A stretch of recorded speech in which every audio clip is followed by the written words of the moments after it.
В связи с тем, что уже 1,5 года меня официально преследует российское государство по уголовной статье, многие спрашивают, каково это, как влияет на жизнь и какие я могу дать советы начинающим или потенциальным уголовникам. И вот я подумал, что пора снять ролик с инструкцией и советами. Ролик в первую очередь предназначен, конечно, не для тех, на кого уже открыто уголовное дело.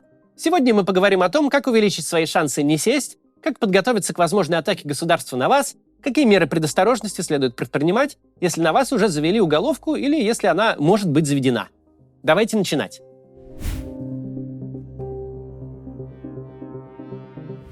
Начнем с главного. Немедленно сделайте себе загранпаспорт. А если он у вас уже есть, сделайте второй. Да, так можно. Гражданин России может иметь 2 загранпаспорта. Не должно быть у моего канала ни одного зрителя, кто не сделал себе загран.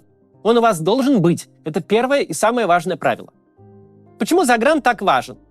Давайте смоделируем ситуацию, в которой государство подобралось к вам близко. К примеру, вы работаете в организации, на каком-то предприятии, а вашего начальника или подчиненного или коллегу арестовали и увезли на допрос. Вы не знаете, что происходит, но в вашей организации обыск, и вы слышите, что открытое дело по экономической статье, или о госизмене, или о шпионаже. Сейчас таких дел полно, заводят их вообще за что попало. Вам совсем не обязательно работать с какими-то секретными данными, чтобы попасть под подозрение. Что вы захотите сделать в такой ситуации, если вы разумный человек, смотрите мой канал и в курсе, что у нас не правовое государство?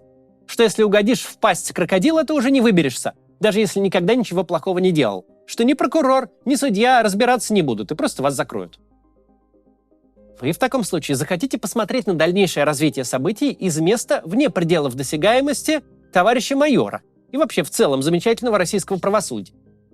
Откуда-то, где вас нельзя схватить, посадить в Лефортово и выбивать показания в полной тишине. Если у вас есть загранпаспорт, то вы едете в Шереметьево и летите в отпуск в Анталию. Это недорого, не подозрительно и очень безопасно.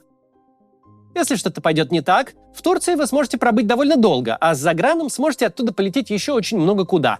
О том, куда и в каких ситуациях можно летать, поговорим дальше. Если же заграна у вас нет, то с внутренним паспортом у вас очень ограниченное количество путей. Беларусь, Кыргызстан, Казахстан или Армения. Всего 4.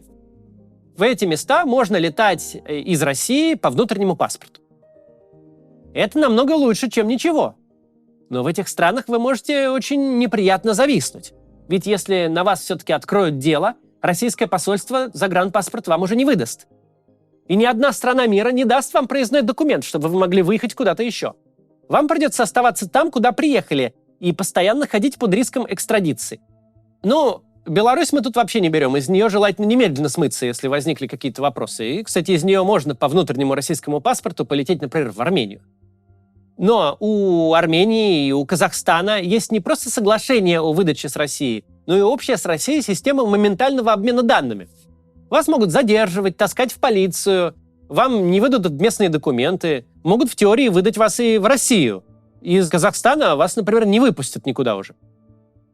Так что не откладывайте изготовление загранпаспорта. Сделайте это немедленно. Прямо сейчас идите и заполните анкету. Это касается и уехавших из России тоже. Даже тех, кто уже в безопасном месте. Сделайте загран на 10 лет. В случае открытия уголовки вам в паспорте откажут уже. И когда истечет срок действия вашего нынешнего заграна, или, например, вы его потеряете или украдут, вы можете попасть в очень масштабную передрягу.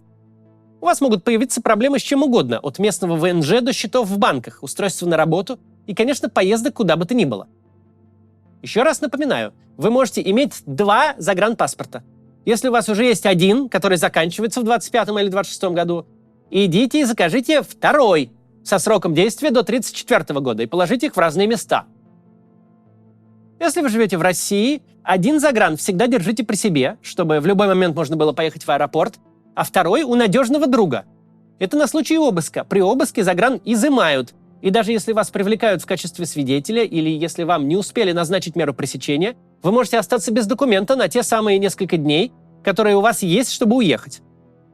При наличии заграна, который вы возьмете в этом случае у друга, вы, во-первых, сами можете уехать намного легче и дальше. Во-вторых, профильным НКО будет намного проще вывести вас из страны, если в качестве меры пресечения вам назначат запрет определенных действий, например. Известны случаи, даже когда люди с заграном уезжали через границу с ЕС прямо из-под домашнего ареста. Без заграна этого не сделаешь. В общем, железное правило, и оно совершенно точно касается вас. Если вы гражданин России, у вас должно быть 2 загранпаспорта, один из которых свежий, сроком на 10 лет. Сейчас прорвемся на рекламу нашего тура. Уже послезавтра мы во Франкфурте, потом у нас Париж, Рига, Таллин, Цюрих и Милан. Посмотрите, мы записали ролик о том, как все это выглядит, что это за спектакль такой. Нарушение прав человека, преследование несогласных, тотальная цензура, повсеместное лицемерие и война на чужой территории. Такой была жизнь в последние годы существования СССР. Так, слушай, реклама книжки. Нужна книжка, чтобы показать ее. Я забыл положить просто. Хочется устроить встречи со зрителями. Многие пишут, проехать по городам, повстречаться. И записочки. Да, отвечаешь на вопросы. Нет, надо что-то другое. Хочется что-нибудь интересное. Есть что вспомнить, да, там же много интересного было. А ты что помнишь, например, из 2000-х?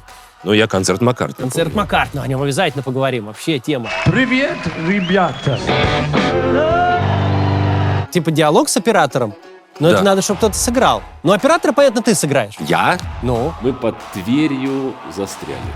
Ой, вы, наверное, много пили очень. Что Тверь это в другую сторону. А меня кто сыграет? Так тебя Нагиев сыграет. О, Тима. Ой, нет. Не, ладно, Нагиева отклоняем. Актером быть очень просто. Надо, главное, ровно сидеть и красиво говорить. Ну, красиво говорить я уже умею. Сейчас пытаются историки преподнести, что в 1500 каком-то там году что-то там было. Да не было ничего! Класс. Настоящий спектакль в 3 актах. Ну? А как назвать? Жила-была Россия. Расскажем про Россию 2000-х, какой могла бы быть наша страна, вообще, как это все у нас шло нормально, пока все не пошло не так. И как раз поразбираемся, почему все пошло не так. Да, и главное, есть что вспомнить. Потому что наши нулевые годы — это лучшее время чуть ли не за всю историю России вообще. Это был наш исторический шанс. Я не верю своим глазам! Это хэппи-энд! Та же самая, вселенная, те же самые люди, города, вот все то же самое, только все чуть-чуть пошло по-другому. Подожди, а когда мы тогда ролик будем записывать?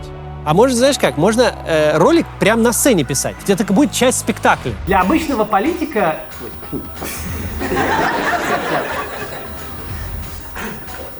Да-да, кашлянуть самое время. Отличная идея. Ну, а потом на вопросы отвечу. Будет в 3 актах. До завтра.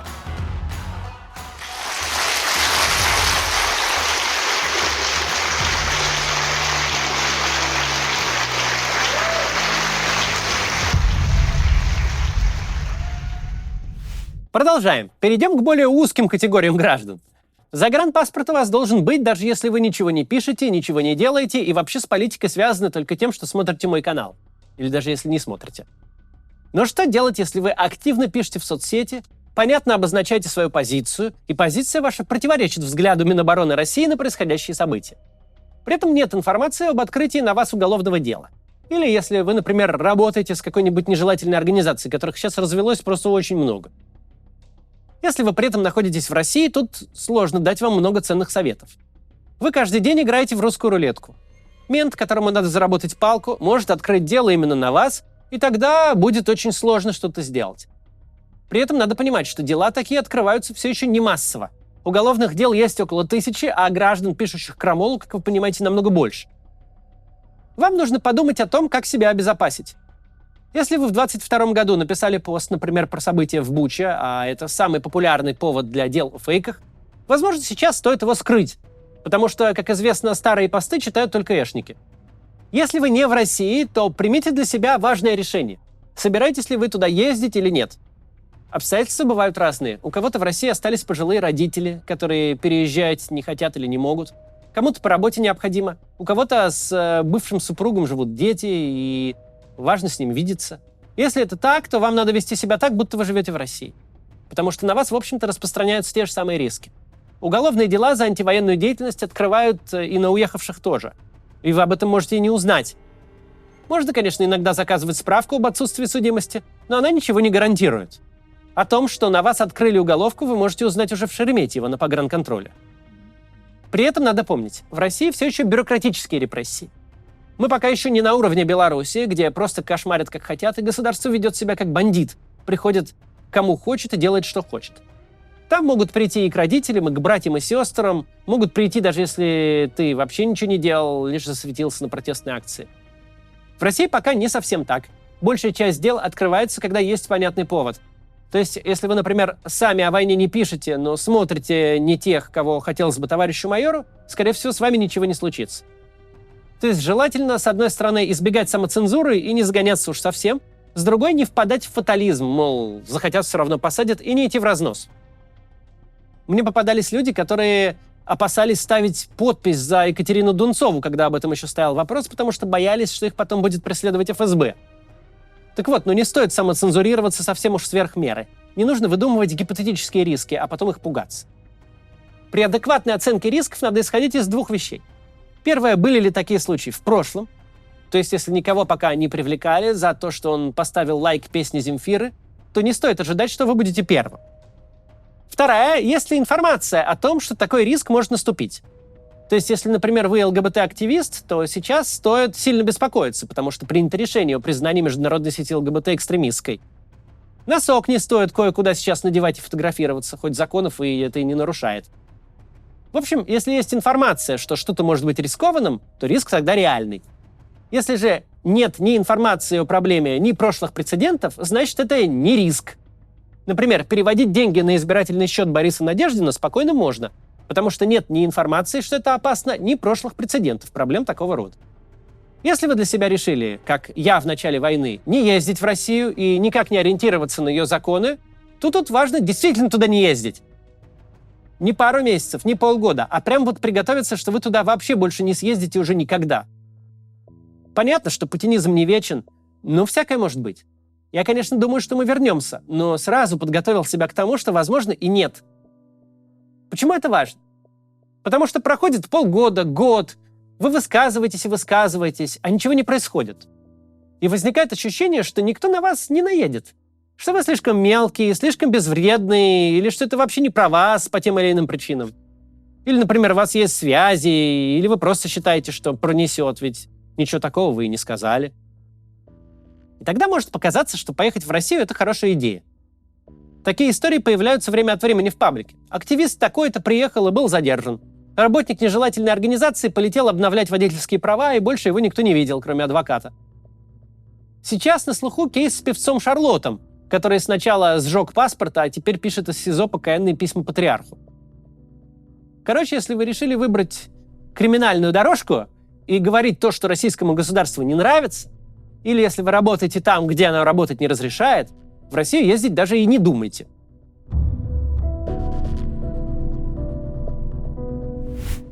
Ну и дальше. А что, если все-таки на вас уголовное дело открыли? Первое, что тут нужно понять, произошло очень серьезное событие. Даже если вы уже 20 лет живете в США и 100 лет как там гражданин, даже в таком случае надо понимать, что уголовное дело — это совсем не шутки. Это я не просто так говорю. Сейчас с уголовными делами принято чуть ли не поздравлять, как с днем рождения. Если, конечно, фигурант находится не в России, да, имеется в виду, если он за границей в безопасности. Это создает специфичную атмосферу, будто происходит какая-то мелкая мелочь, типа административки или признания иностранным агентом. Но нет, произошло нечто, что вы отныне всегда должны иметь в виду. За вами охотится большое, влиятельное государство, член Совбеза ООН. Для этого государства вы как убийца для обычной страны, настоящий преступник, которого необходимо поймать. Сроки, кстати, за фейки больше, чем за убийство, или такие же, так что это дело такое же по важности для государства, а то и важнее. Да, речь о государстве, к которому сейчас много у кого в мире есть вопросики, и не все его, мягко говоря, слушают, но все же. Для начала, как только вы узнали об уголовном деле, вам нужно немедленно оказаться в безопасном месте. Какие места самые неподходящие, чтобы там находиться, если на вас открыли уголовку? Ну, понятно, кроме самой России. В первую очередь это Беларусь, потом Казахстан и Кыргызстан. Если вы живете в этих местах и узнали об уголовке, то вы должны немедленно, прямо там же, где вас застала эта новость, взять такси, поехать в аэропорт и по пути купить билет в другое место. Никаких вещей собирать, готовиться, ничего. Взял и улетел. Нет денег, значит занять. Перечисленные страны имеют с Россией соглашение о выдаче и автоматическую систему обмена информацией о тех, кого надо задерживать. Как только вы обозначаетесь в этой системе как тот, кого надо задержать, и выдать России, вы уже никуда не уедете. Возможно, сразу вас не выдадут. Возможно, вас долго не выдадут.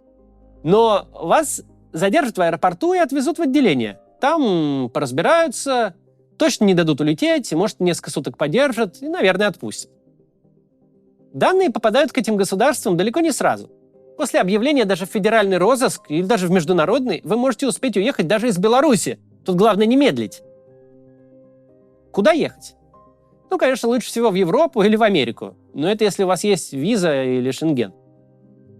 Если Шенгена или американской визы нет, можно выбирать безвизовые страны и оттуда при помощи правозащитных организаций подаваться на гуманитарные визы. Германии, Франции, Литвы или других стран. Какая лучше, сейчас поговорим. Если у вас есть загранпаспорт, подойдут Черногория, Босния, Объединенные Арабские Эмираты. Хуже подойдут Сербия, Турция, Грузия и Израиль. Потому что из этих стран могут депортировать при въезде. Причем, если очень не повезет, могут депортировать прямо в Россию. Если у вас нет загранпаспорта, то лучший выбор тут Армения. Сейчас из всех стран, куда можно попасть без заграна, Армения создает меньше всего проблем людям с политическими уголовками. Но еще раз напоминаю про соглашение о выдаче. Оно у России с Арменией есть.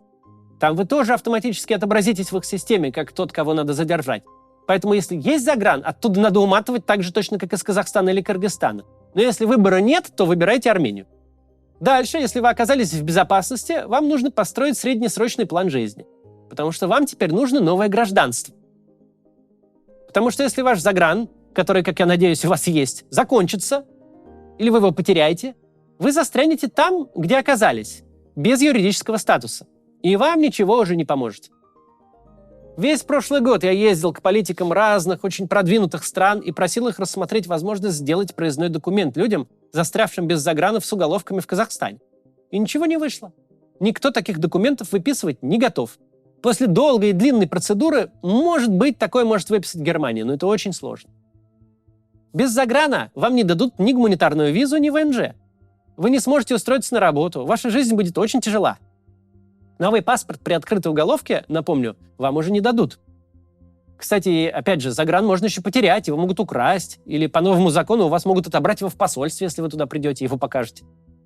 То есть положение у вас очень нестабильное, и вам надо срочно придумывать что-то со своей легализацией в этом мире. Сейчас лучший вариант в этом смысле – это гуманитарная виза в Германию. С уголовными делами такую визу дают, по ней предусмотрена социальная поддержка, то есть вам дадут жилье, пособие, вы сможете спокойно обустроиться. А через 5 лет вы получите немецкое гражданство. Если у вас есть еврейские корни, можно сделать гражданство Израиля. Правда, с уголовкой у вас теряется право на репатриацию. Репатриироваться все равно могут разрешить, но понадобится адвокат, чтобы доказать МВД, что вы не представляете опасности для государства. В некоторых случаях придется судиться, это может быть долго и дорого. Если у вас есть право на репатриацию в Израиль, лучше, конечно, реализовать его до уголовки. Так получится избежать множества проблем. Если у вас есть виза в Америку, можно поехать туда и получить убежище. Его там дают, но это процесс непростой совсем, и без ресурсов его не провернуть. Вам понадобится много денег для этого. Гуманитарные визы в том или ином виде есть еще у Франции, Италии и Литвы. Есть совсем экзотические варианты, типа полететь в Мексику без визы и перейти границу США, запросить там убежище или родить в Аргентине. Но тут должно совпасть много обстоятельств вообще. В Аргентине, как и во многих других странах, вам могут отказать как в гражданстве, так и в ВНЖ, если у вас есть в России уголовка. Буквально только что был скандал с россиянкой в Канаде, которой отказали в гражданстве из-за уголовного дела о фейках. Скандал в итоге стал общеканадским, и министр лично твитнул, что гражданство выдали этой девушке, и что Канада не отказывает в гражданстве из-за российского политического преследования. Но это один очень известный кейс. Есть много менее известных, где из-за уголовки документы на самые разные визы застревали на долгие месяцы или годы. Потому что бюрократические системы даже западных стран не умеют быстро перестраиваться. Рабочие, учебные и прочие визы обычно не дают людям под уголовным преследованием. А то, что ваша уголовка не настоящая, придется долго и сложно доказывать, что она политическая. Поэтому всякие там темы типа «получу диджитал-номад визу в Португалии и буду себе спокойно жить» могут не прокатить. Во-первых, визу могут не дать, во-вторых, ее могут не продлить, в-третьих, вы можете потерять загран, и тогда все, кирдык. Когда я такое рассказываю, часто слышу возражения, что, мол, это инструкция для богатых, а у кого нет денег, не сможет все это проделать. И это верно. Быть иммигрантом-уголовником и при этом сохранять себя в безопасности дорого и сложно. Если у вас нет денег, вы не можете нигде их одолжить, и уголовка застала вас в Казахстане или тем более в России, скорее всего, ничего хорошего вам в дальнейшей жизни ожидать не приходится. Есть организации, которые помогают людям спастись, возможно, помогут и вам. Но обеспечить первичные меры безопасности – ваша забота. Это тот случай, когда нужно деньги как-то найти. Лучше быть в долгах, но под Кёльном в муниципальной квартире, получать пособие и изучать новую профессию, чем не иметь долгов, но сидеть в российском СИЗО.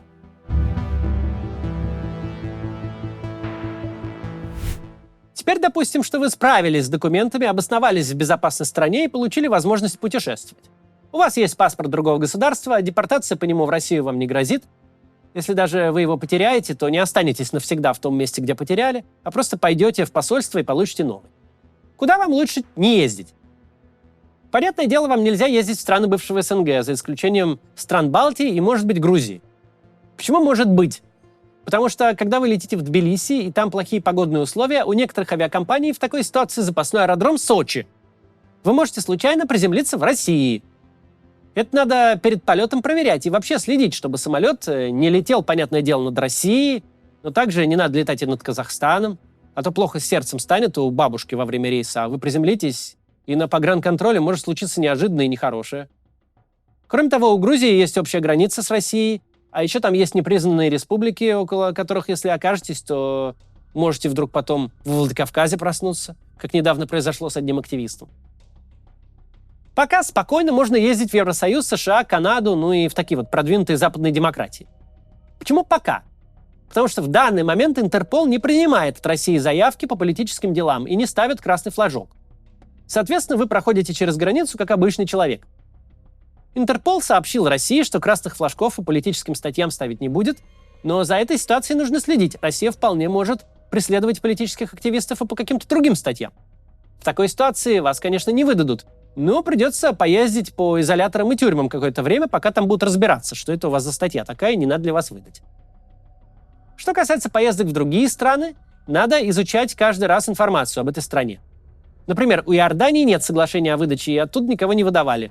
А у Сербии есть, оттуда иногда выдают реальных преступников. У Индонезии есть выдача в Россию, а в Южной Америке скорее безопасно. Без необходимости я бы воздержался от поездок в Сербию, не делал бы пересадок в Турции, но это уже, конечно, перестраховка. Вероятность проблем в этих странах, если на вас открыто политическое дело, не очень высокая. В конце надо еще добавить вот что. Ситуация в России постоянно меняется. Сегодня есть относительно точечные бюрократические репрессии, а завтра могут начаться массовые, безо всяких причин. Сегодня спокойно выдают загранпаспорта, а завтра могут начать затягивать оформление или вообще выдавать перестать.